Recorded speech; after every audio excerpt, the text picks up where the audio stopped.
At 8 in the morning our plane left for Nuki, from the Medellin National Airport in the middle of the city. We were called to boarding, 3/4 of an hour before departure. After a strict baggage check, a drug detection dog was also deployed during boarding.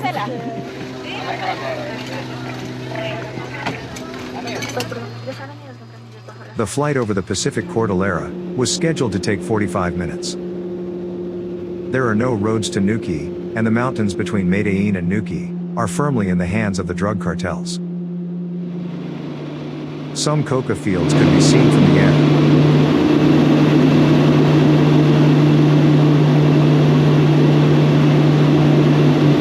The weather was visibly bad during the approach, but the pilot decided to carry out the landing. The parallel machine, which also started at 8, had to turn back because of poor visibility. Instrument flight is not possible at Nuki Airport, and pilots have to land manually in visual flight.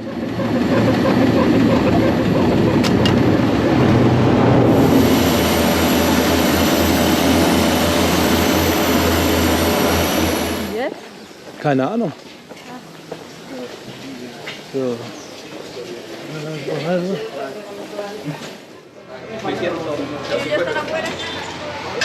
At the harbor, the small motor boats waited for their guests to take them to the various hotels on the coast.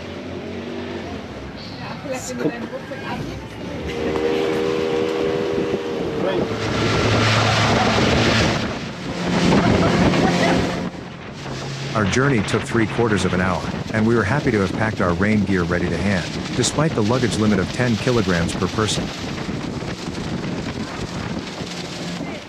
The tip to wear water shoes was also worth its weight in gold, as there was no jetty, and all entries and exits were through the water.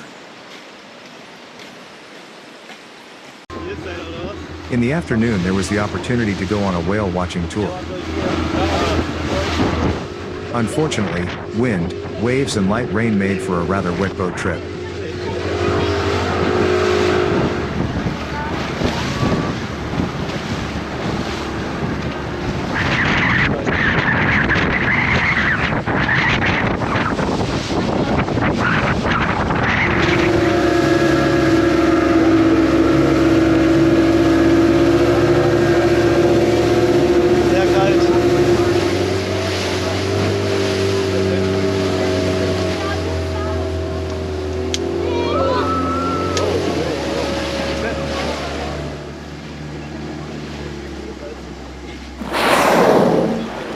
After about an hour, we met a group of humpback whales and dolphins.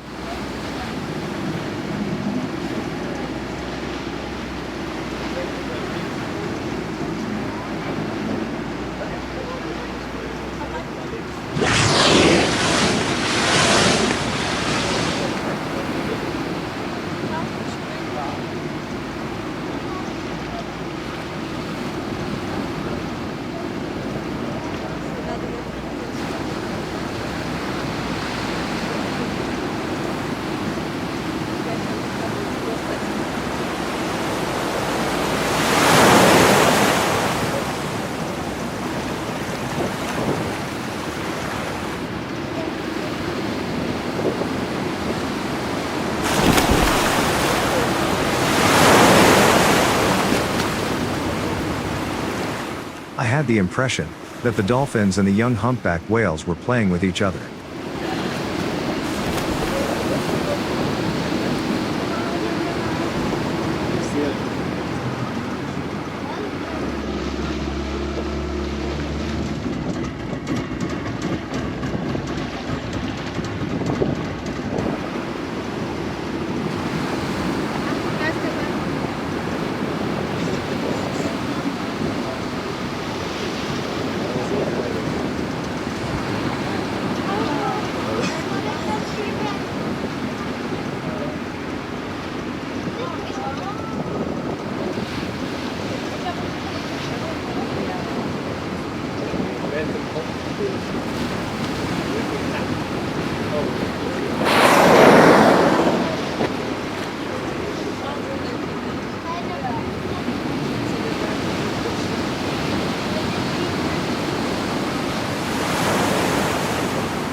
La Kuka Lodge is hidden in a palm grove, and blends seamlessly into the wild, Pacific jungle landscape.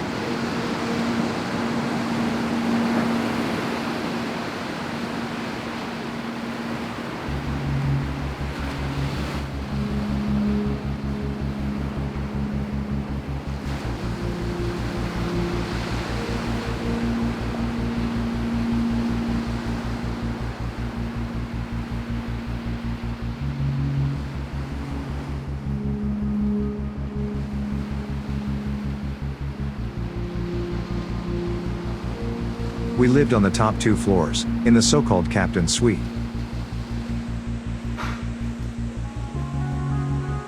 This had a great view of the sea, and I was lucky enough to see a whale jumping first thing in the morning.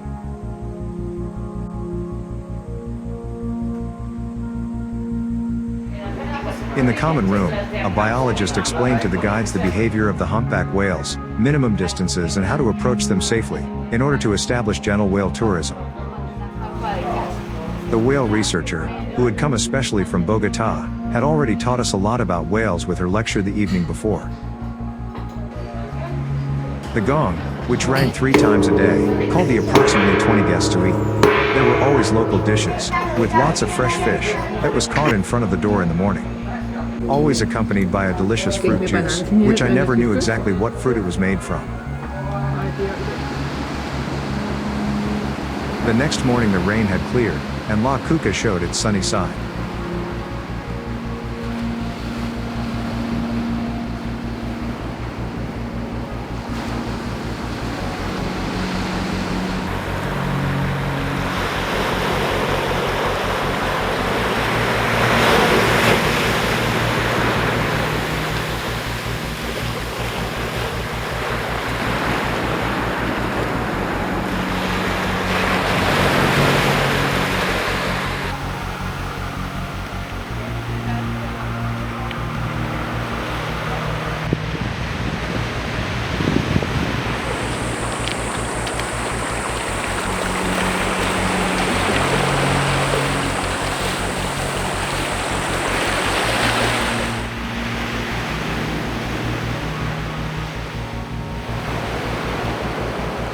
Less than a 20-minute walk along the beach, you reached a small waterfall where you could swim, accompanied by the protest song of howler monkeys.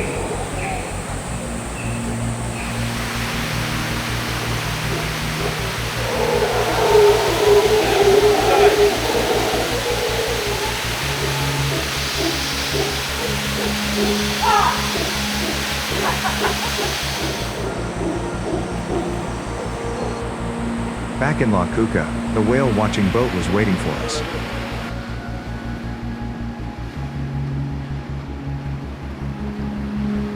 Shortly after departure, a pod of dolphins spotted us and were having fun with us.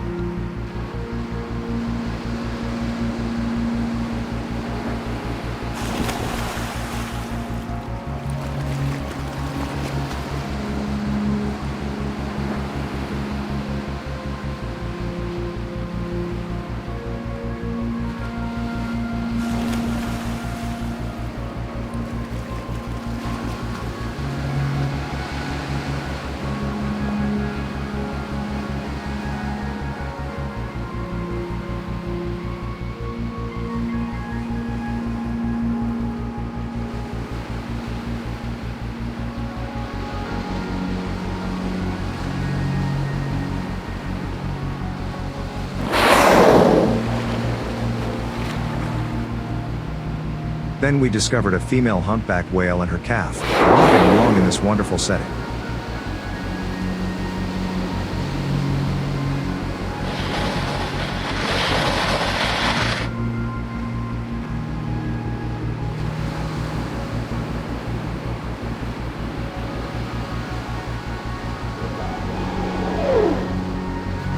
The two were not disturbed in any way by our boat, and came within 2 meters.